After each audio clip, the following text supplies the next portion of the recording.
नमस्कार, मैं पेन वाजपेयी अपने YouTube चैनल मैं पेन वाजपेयी पे आपका बहुत बहुत स्वागत करता हूं। ये वीडियो एसएससी एमटीएस 2021-22 के जो एस्पिरेंट हैं जिनका टियर 2 एग्ज़ाम आज यानी कि 6 नवंबर को था, उनके लिए बहुत ही ज़्यादा हेल्पफुल होने वाला है।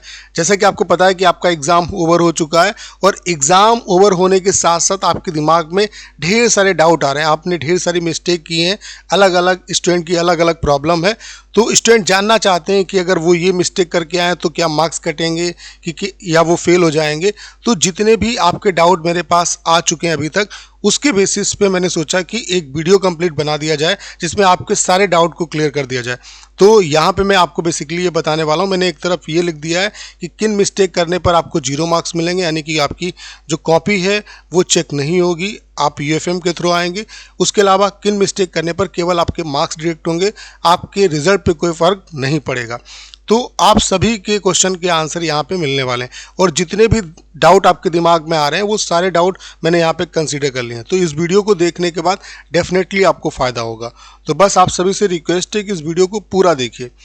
तो आप लोग देख पा रहे होंगे मैंने एक ही पेज पे दोनों चीज़ें लिख दी हैं कि किस मिस्टेक पे आपको 0 मार्क्स मिलेंगे और किस मिस्टेक पे आपके सिर्फ मार्क्स कटेंगे। तो सबसे पहले बात कर लेते हैं कि 0 मार्क्स आपको कब मिलेंगे। ठीक है, तो अगर आपने कोई अलग डेट मेंशन की है तो आपको 0 मार्क्स मिलेंगे, आपको कोई नहीं बचा सकता यूएफएम से, क्योंकि साफ साफ इसका जिक्र किया हुआ था। उसके अलावा अगर आपने अपने तरफ से कोई एड्रेस यूज़ किया है, कोई मोबाइल फ़ोन नंबर डाला है या कोई एड्रेस डाला है, किसी का नाम यूज़ किया है, तो आपको 0 मार्क्स मिलेंगे, आपको कोई नहीं बचा सकता। उसके अलावा अगर आपने बहुत ज़्यादा कटिंग कर दी है, बहुत ज़्यादा कटिंग का मतलब है कि जैसे अगर कुछ कटिंग है तो कोई दिक्कत नहीं, लेकिन अगर मान लेते हैं आपने पूरा एक लिखने के बाद कंटेंट मान लेते हैं इतना आपने लिखा और उसके बाद कट कर दिया है, तो फिर दिक्कत आपको हो सकती है।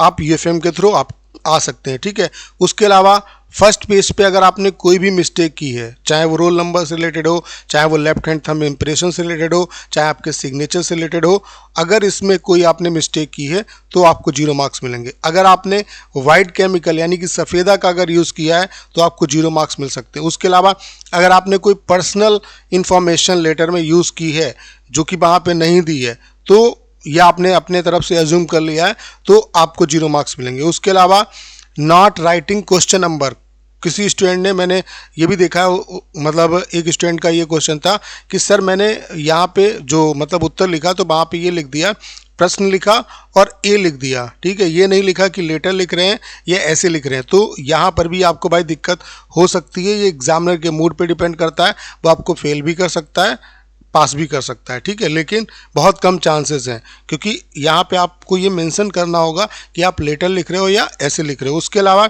अगर आपने ब्लैक और ब्लू दोनों पेन का एक साथ यूज़ किया है तब भी आपको दिक्कत हो सकती है। अगर आपने मीडियम सेलेक्ट नहीं किया है, जो कि सेलेक्ट करना होता है हिंदी इंग्लिश, तो आपको दिक्कत हो सकती है।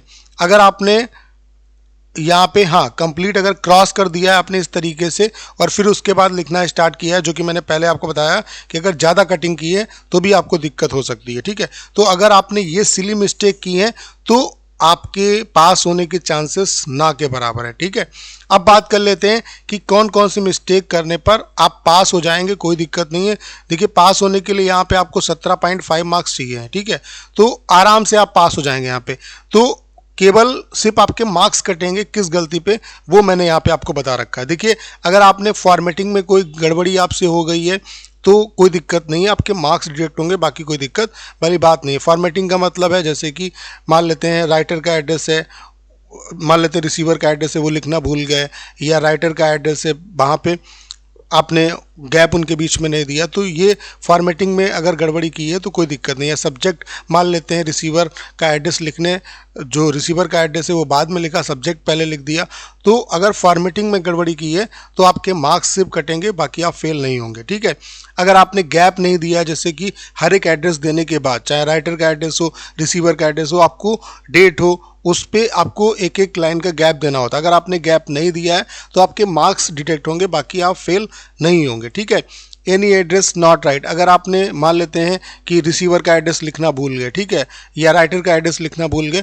तो आपके मार्क्स कटेंगे, बाकी आप फेल नहीं होंगे। ठीक है, सब्जेक्ट मिसिंग, अगर बाय चांस किसी एक स्टूडेंट का डाउट आ रहा था कि सर मैं सब्जेक्ट लिखना भूल गया, तो सब्जेक्ट अगर आपने नहीं लिखा है, भूल गए हैं, तो सिर्फ आपके मार्क्स डिडक्ट होंगे, बाकी आप फेल नहीं होंगे। ठीक है, अगर आपने अपनी वर्ड लिमिट से ज़्यादा लिख दिया, वर्ड लिमिट फिलहाल देखिए यहाँ पे वर्ड लिमिट का कोई यहाँ पे जिक्र नहीं किया गया, बोला गया है शॉर्ट ऐसे शॉर्ट लेटर। ठीक है, तो अगर आपने ज़्यादा वर्ड का यूज़ कर दिया तो कोई दिक्कत नहीं, आपके मार्क्स डिडक्ट होंगे, बाकी आप फेल नहीं होंगे। ठीक है, जितने भी आपके डाउट थे उन डाउट को लेने के बाद मैंने ये कंप्लीट चार्ट आपके लिए बनाया और फिर मैं समझता हूँ कि मैंने सारे आपके डाउट क्लियर कर लिए। उसके अलावा अगर आपके इसके अलावा भी डाउट रह जाते हैं तो आज रात 8 बजे मैं लाइव आ रहा हूँ, तो लाइव सेशन को आप लोग जरूर अटेंड करिए। उसके अलावा अगर आपने कुछ कटिंग कर दी, मान लेते हैं कुछ थोड़ी बहुत कटिंग कर दी, मान लेते हैं इतना लिखा उसके बाद कट कर दिया, तो कटिंग थोड़ी बहुत कटिंग चल जाएगी, उसमें कोई दिक्कत नहीं होगी। ठीक है, यूज़ इंग्लिश और हिंदी वर्ड, ये भी एक स्टूडेंट के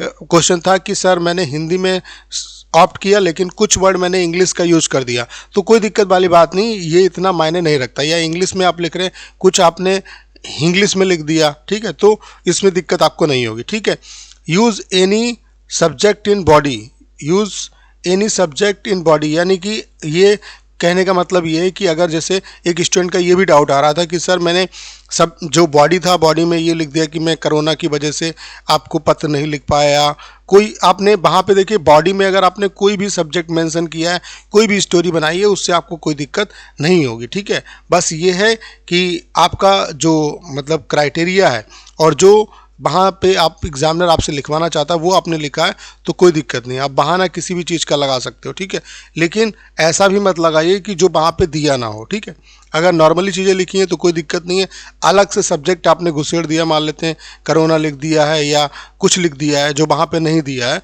तो आपको दिक्कत हो सकती है। मैंने पहले ही बताया था आपको कि अगर कोई बात नहीं दी हो, उसे बोलना हो तो इनडायरेक्ट वे में आप बोलेंगे। ठीक है, उसके अलावा जैसे एक स्टूडेंट को ये भी डाउट आ रहा है कि एक लेटर में इनफॉर्मल लेटर था लेकिन उसमें राइटर और रिसीवर दोनों का एड्रेस दिया हुआ था, तो दोनों का लिख दिया, तो कोई दिक्कत तो नहीं, कोई दिक्कत नहीं होगी अगर वहाँ पे दिया है। देखिए जब इनफॉर्मल लेटर आएगा तो वहाँ पे राइटर का एड्रेस ही यूज़ होता है, रिसीवर का एड्रेस यूज़ नहीं होता, लेकिन अगर वहाँ पे दिया है, आपने लिख दिया है, तो कोई दिक्कत वाली बात नहीं है। ठीक है, आपको परेशान होने की ज़रूरत नहीं है, सिर्फ आपके मार्क्स कटेंगे, बाकी आप फेल नहीं होंगे। तो उम्मीद करता हूँ कि मैंने आपके जितने भी डाउट आ रहे थे वो सारे डाउट इस सेशन में क्लियर कर दिए। उसके अलावा भी अगर आपके डाउट रह गए हैं तो आप 8 बजे आज रात में मैं लाइव सेशन करने वाला हूँ, इसको आप अटेंड करिए, आपके सारे क्वेश्चन का आंसर मैं यहाँ पे देने वाला हूँ। तो उम्मीद करता हूँ कि इस वीडियो को देखने के बाद जितने भी कन्फ्यूज़न आपके दिमाग में आ रहे थे वो क्लियर हो पाए होंगे। आपको करना क्या है, इस वीडियो को ज़्यादा शेयर करना है ताकि राइट इन्फॉर्मेशन ज़्यादातर बच्चों तक पहुँच सके। उसके अलावा आप अगर चैनल पर नए हैं और आपने अभी तक इसे सब्सक्राइब नहीं किया है तो प्लीज़ चैनल को सब्सक्राइब करना मत भूलिएगा।